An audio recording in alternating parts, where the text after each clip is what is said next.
This felt like the YA sequel to the Demon Cycle that no one asked for.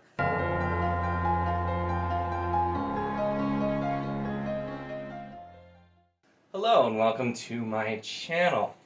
In this video, I will be, unfortunately, discussing The Desert Prince by Peter V. Brett, which is the follow-up to the Demon Cycle, the 5-book series taking place in the same world. And I was really excited to read this. I got this as an eARC through NetGalley. I really enjoyed the Demon Cycle. It's one I specifically defended as being, I think, really underrated. Because the first book was really popular, that a lot of people fell off. There are a lot of legitimate reasons why the series may not be for everyone, but I thought it was a really solid series overall, and I was really excited to see where it went, because the events of the last book in the Demon Cycle did set up for some more things to happen, and that's kind of where we follow here. So I will note that this is going to be, of course, spoiler-free for The Desert Prince itself, especially considering it's not even out quite yet. But the premise of this book very specifically spoils things that happen all throughout the Demon Cycle. So in just kind of telling you what this book is about, there will be full spoilers for the Demon Cycle. So if you're planning on reading that, then don't watch this video if you've not, because I don't want to ruin anything. And I'll try to be pretty vague just in case, but there it is. So this book takes place 15 years after the events of the core of the 5th book in the Demon Cycle. And that book ended with Arlen Bales basically destroying what we thought at the time were basically all of the demons after traveling to the core. And then this book is actually following his son Darren, and then also the daughter of Leisha and Amen, and who's Olive, I should probably say the name. And it's mostly those two that we're following. We do also follow a couple of other characters that were... We get only a couple of characters that were like tangentially involved in the main series, but for the most part we're following those two. We have some other repeat faces, but we mostly focus on Olive with a little bit of Darren, and those are going to be our two POVs. And so this takes place, once again, after demons are no longer like an immediate threat, but obviously a lot of the events of the Demon Cycle were people realizing that, hey, once upon a time we didn't have to worry about demons, we forgot things, and then we got to this, so there's still a lot of concern about it. Now, I do think a follow-up on the base premise where, like, maybe all the demons aren't gone, I like that as a premise, but the problem is this book opens, literally the plot, like, for the first chunk of this book is straight out of, like, a bad, cheesy B horror movie, like, not even, like, a good one, like a really cheesy B-movie, horror-type movie, where we see our characters who, you know, they want to go on a camping trip, and our parents are all like, no, it's too dangerous, there's demons, and they're all like, oh no, we know better, it's gonna be safe, what could possibly go wrong? And that's kind of how we start this book. So it was not a really great start. And then as events progress, the middle section I did think was a lot better, but the main reason is because we go and look at some other things that are a lot more interesting, but at the same time it was also really just retreading ground that we'd already seen in the Demon Cycle, just with spunky teenage protagonists instead of our, like, dark characters who, in the Demon Cycle, we see these characters from when they're very young, all of the events that, like, break them and mold them into the adults that they are, and they're just, in the Demon Cycle, the characters are a lot more compelling. In this book, our characters, once again, most of their problems, even though there are literally demons and, like, other really big things, most of their issues are like, man, I don't always get along with my parents, or like, people expect me to be like my parents, but I don't really know who I am. And it did not work for me. And really, this felt like the YA sequel to the Demon Cycle that no one asked for.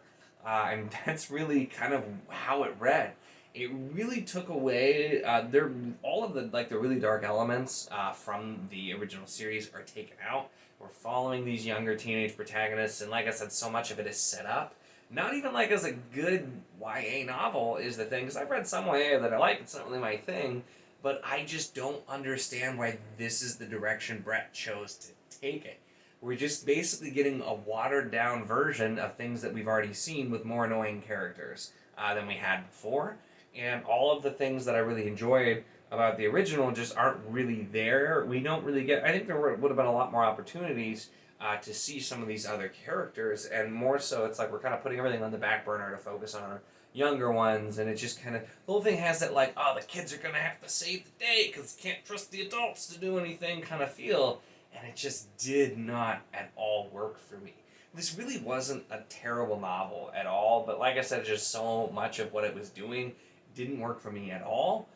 Maybe if you are a person who didn't really care for a lot of the darker elements in the demon cycle, but thought some of like the base ideas were interesting, this could be something that works, because it does what, like I said, you got basically the whole original series spoiled, but enough stuff is explained. You probably could start here if you're more into kind of the YA version, but like I said, it's just I'm definitely not a source of knowledge on YA books. I don't read a lot of them, but it's just a lot of the things that were in here were the things I don't like about YA. I don't read more of it because really it was just pretty annoying. And the one thing I will say that I do think this book has going for it is kind of like the representation, I guess, because we do have our main character who is intersex. That is very specifically related to some things that had happened in the original series that I won't get into because I don't want to spoil. But because of that, they have like double of the finding out who they are and how they fit in. And so I feel like that's kind of intended to shine a light on that and kind of like highlight the struggle and represent the struggle that people like who are transgender or whatever go through.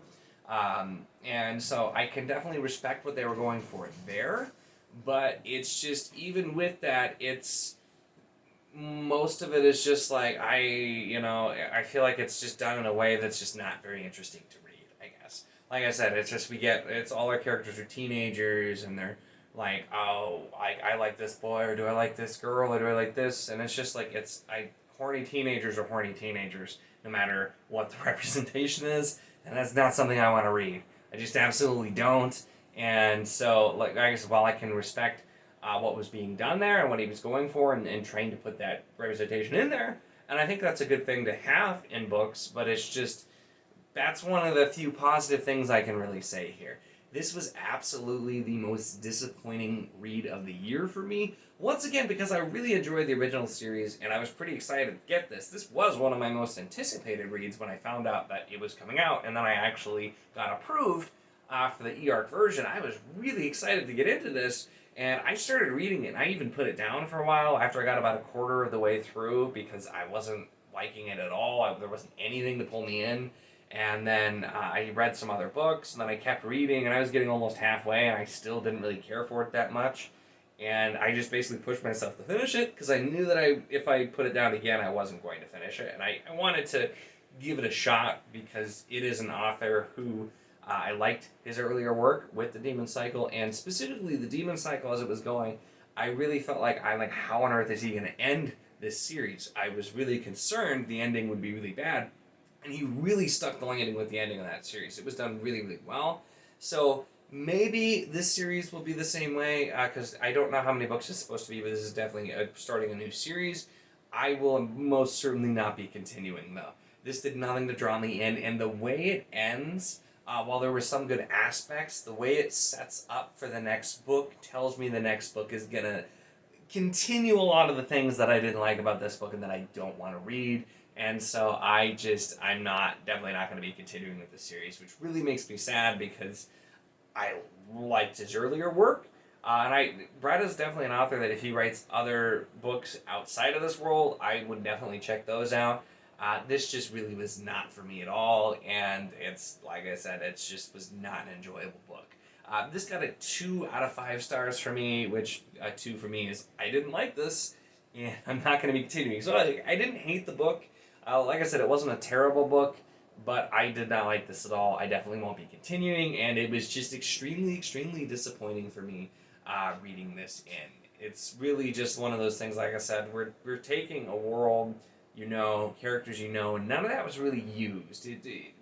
We're kind of continuing off, but none of what happened for the most part was super relevant.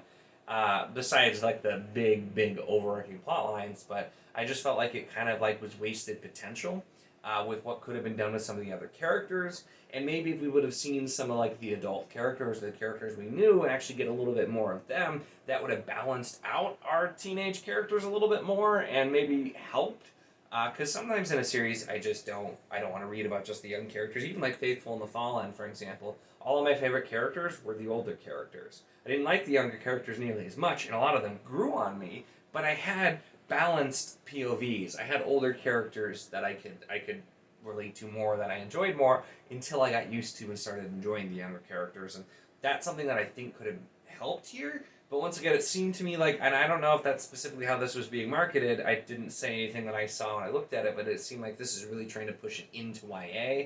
And this is just a story that I don't feel belongs in that space. Especially because, once again, the demon cycle that this is following up was very dark. And definitely wouldn't say would fall into that. So kind of like, we're going to take this really dark, gritty story and we're going to repackage it with a younger cast and go through the motions again for a different audience. That's what this felt like for me. So I was really excited for this because it's been quite a while since those books came out. And I'm not saying that this is like just a cash grab. Like I said, there are elements, and I feel like honestly I might have enjoyed this more if I had not read the first series.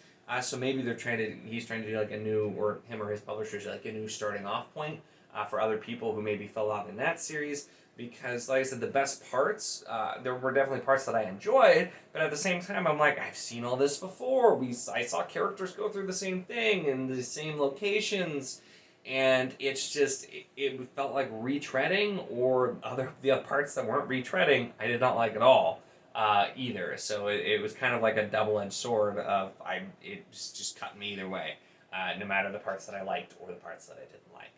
But those are really my thoughts on The Desert Prince by Peter V. Brett. Let me know in the comments if you are planning on reading this one anyway. Like I said, I hope I gave enough information that even though the parts that didn't work for me, maybe it will for you and you are still interested to try it. Or if you read The Demon Cycle, let me know as well too, just because I'm curious the thoughts on what I've said so far based on people who have. I'd definitely be interested to hear later if you happen to read it and then find this review. Let me know your thoughts there as well.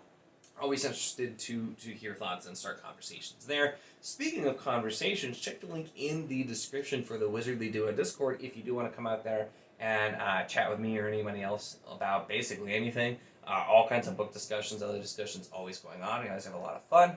And give the video a like if you enjoyed it. And of course, if you'd like to see more of my content, make sure to subscribe.